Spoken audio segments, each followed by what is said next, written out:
নাগরিক ঐক্যের সভাপতি ও ডাকসুর সাবেক ভিপি মাহমুদুর রহমান মান্না বলেছেন, অন্তর্বর্তীকালীন সরকারে যারা আছেন তারা ভালো মানুষ, কিন্তু কাজের মানুষ নন।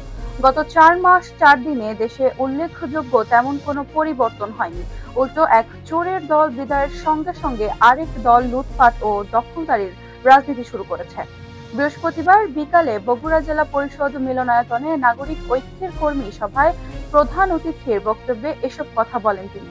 নাগরিক ঐক্য বগুড়া জেলার নেতা মতিউর রহমানের সভাপতিত্বে তৃণমূলের কর্মীদের নিয়ে আয়োজিত এ সভায় আরো বক্তব্য দেন সংগঠনটির সাধারণ সম্পাদক শহীদুল্লাহ কায়সার, সাংগঠনিক সম্পাদক সাকিব আনোয়ার, কোষাধ্যক্ষ শাহনাজ হক, সদস্য আব্দুর রাজ্জাক তালুকদার প্রমুখ। সভায় মাহমুদুর রহমান মান্না বলেন, ঊর্ধ্বমুখী বাজারের সাধারণ মানুষ যখন হিমশিম খাচ্ছে, তখন গত 4 মাসে কেন এখনো ব্যবসায়ীদের সিন্ডিকেট ভাঙা গেল না? 5 আগস্টের পরও এখনো পুলিশ বাহিনী ও প্রশাসন ঠিক হয়নি।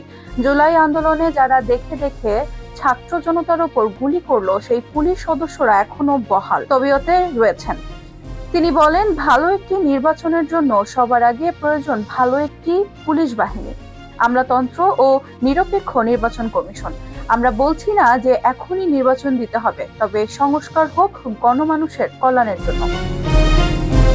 ভারতের সঙ্গে কূটনৈতিক সম্পর্ক প্রসঙ্গে নাগরিক ঐক্যের সভাপতি বলেন, ভারতের সঙ্গে বন্ধুত্ব হবে বন্ধুত্বের মতো, তবে প্রভুত্বের সম্পর্ক নয়। দেনা পাওনার হিসাব কড়ায় গণ্ডায় বুঝিয়ে নেওয়া হবে। এখন সময় এসেছে নিজেদের পাওনা বুঝে নেওয়ার। বিগত শেখ হাসিনা সরকারের দুর্নীতির নানা ফিরিস্তি তুলে ধরে মাহমুদুর রহমান মান্না আরো বলেন, আওয়ামী লীগ 15 বছর ক্ষমতায় থেকে শুধু লুটপাটের রাজত্ব কায়েম করেছে। তারা দেশের মানুষের ভোটাধিকার হরণ করেছে। জনগণ দেশে কোনো নির্বাচিত সরকার পায়নি, তাদের ভোটে তারা অবৈধভাবে ক্ষমতায় আসে। সব মন্ত্রণালয়ে তাদের নেতাকর্মীরা এক একভাবে কাজ করেছেন, যে কারণে দেশের 18 কোটি জনগণ সবকিছুর থেকে বঞ্চিত হয়েছে।